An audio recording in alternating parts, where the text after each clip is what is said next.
국제학업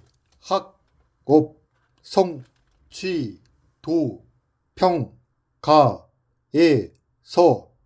한국은 1에서 4위로 상위권이지만 이스라엘은 OECD 국가 중 30위 정도다. 또한 한국은 수학, 과학 등의 세계 올림피아드에서도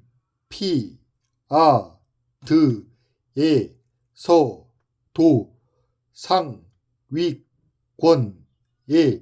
성적을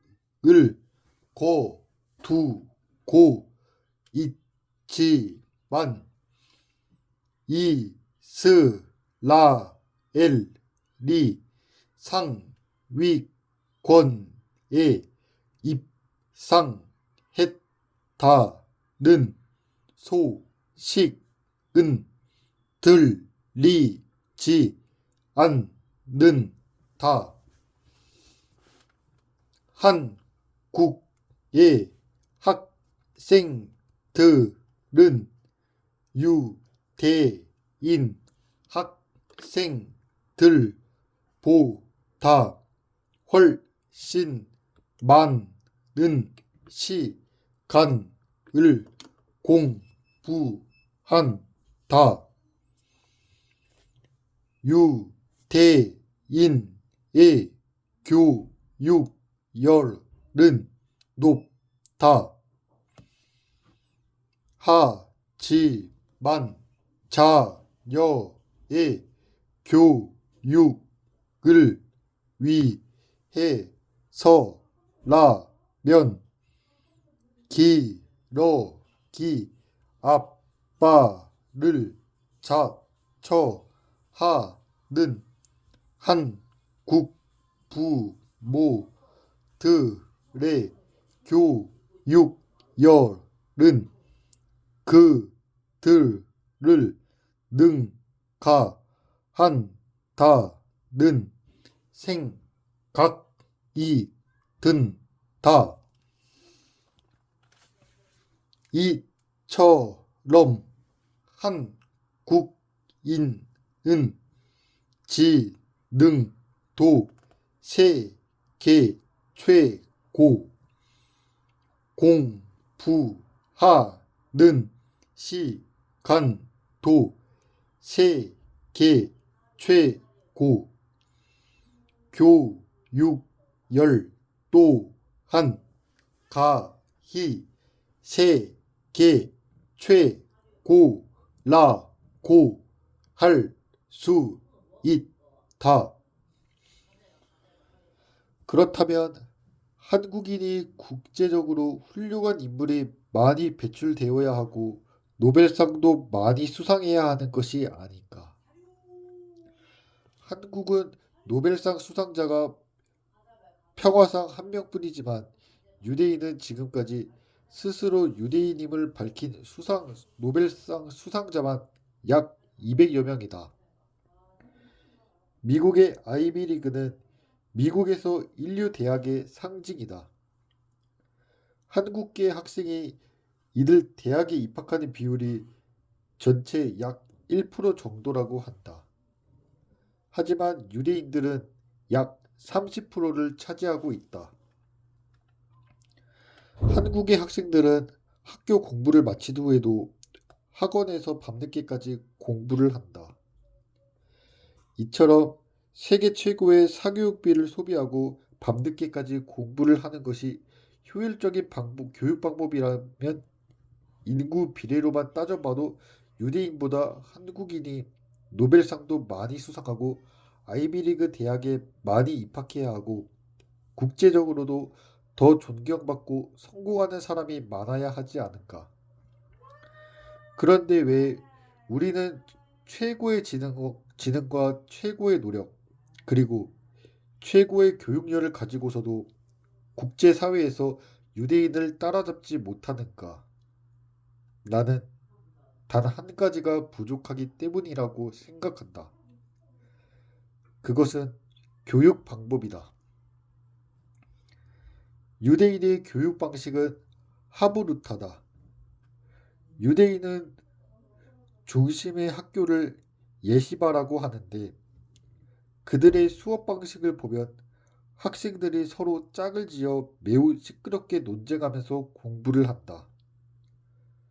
수업의 성격에 따라 여러 명이 수업에 대해 각자의 의견을 갖고 토론을 하는 것이다. 다시 말해 학생들이 짝을 지어 얼굴과 얼굴을 맞대고 앉아서 서로 가르치고 배우는 논쟁 수업, 즉 친구를 통해 배우는 것이다. 유대인들은 아주 오랜 시간을 파트너와 함께 탈무드를 연구해 왔다. 그들은 마주 앉아서 큰 소리로 책을 읽고 그것에 대하여 토론하고 분석한다. 서로의 파트너가 되어 관련된 정보를 찾아보고 배움을 통해 실질적으로 자신들의 삶과 관련지어 깊이 의논하고 논쟁한다. 자신의 의견이 상대방에게 동의가 되지 않을 때는 그 이유를 차근차근 제시하고 설명한다. 하브루타를 통한 공부는 서로 간의 관점의 차이를 드러나게 하며 그 차이점을 질문과 토론을 통해 좁히는 것이다. 우리의 일상 속에서도 하브루타의 기능을 활용할 수 있는 기회가 수없이 존재한다. 사람은 자신의 관점과 다른 관점을 지니고 있는 사람들과 어우러져 살아야 하기 때문이다. 자신의 관점과 다른 견해들은 매일매일 접하게 되는 신문에도 있고 친구들과의 대화 속에서도 있고 세대가 다른 부모와의 학생 간에 갈등하는 문제에도 있다.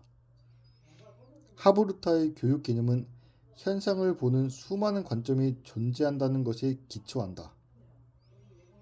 하브루타 교육 방식에 대해 연구자가 내린 정의는 짝을 지어 서로 질문하고 대화하며 토론하고 논쟁하는 방식의 교육이다. 마주 앉아 이야기를 진지하게 주고받으면 질문과 대답이 되고 대화가 된다.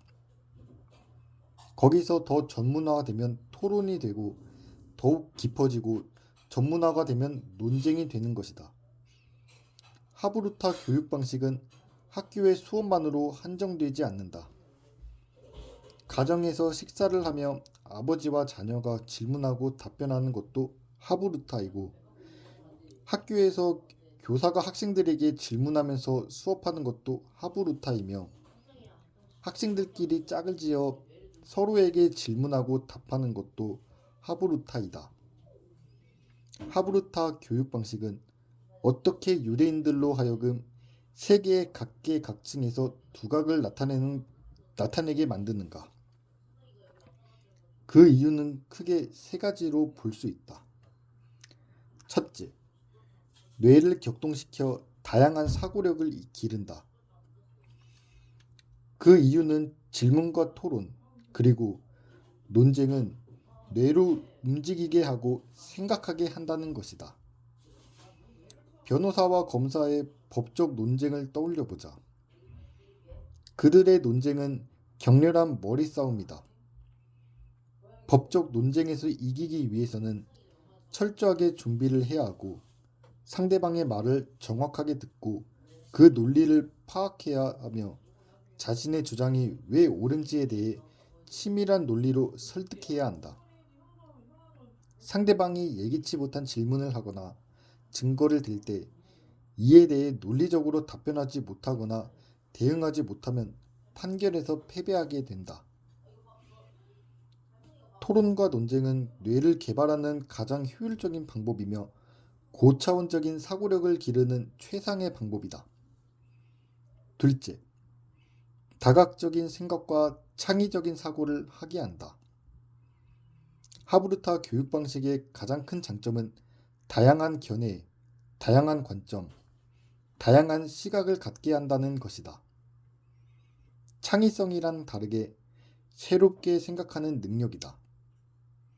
현재 세상이 요구하는 인공지능, 로봇 기술, 생명과학이 주도하는 차세대 산업혁명, 즉 4차 산업혁명의 화두가 되는 게 바로 창의성이다. 나는 창의성을 가장 잘 개발할 수 있는 교육 방식이 하브루타 교육이라고 생각한다. 하브루타 교육은 본질적으로 다른 사람과 다른 생각, 즉 새로운 생각을 요구한다. 탈무드 자체가 랍비와 현자들의 토론과 논쟁을 기록한 학술서다. 유대인들은 랍비들의 고결한 견해에 대해서도 맹목적 인정이 아니라 의문을 갖고 질문하며 다른 견해를 갖게 하는 것이다. 토론과 논쟁은 어떤 객관적인 사실에 대해서도 의문점을 제시하고 질문을 하게 만든다. 당연하게 생각한 것까지도 뒤집어 생각하게 된다.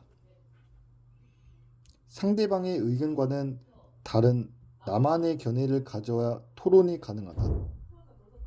그래서 하브루타는 나만의 생각, 새로운 생각, 남과 다른 생각을 하게 만든다.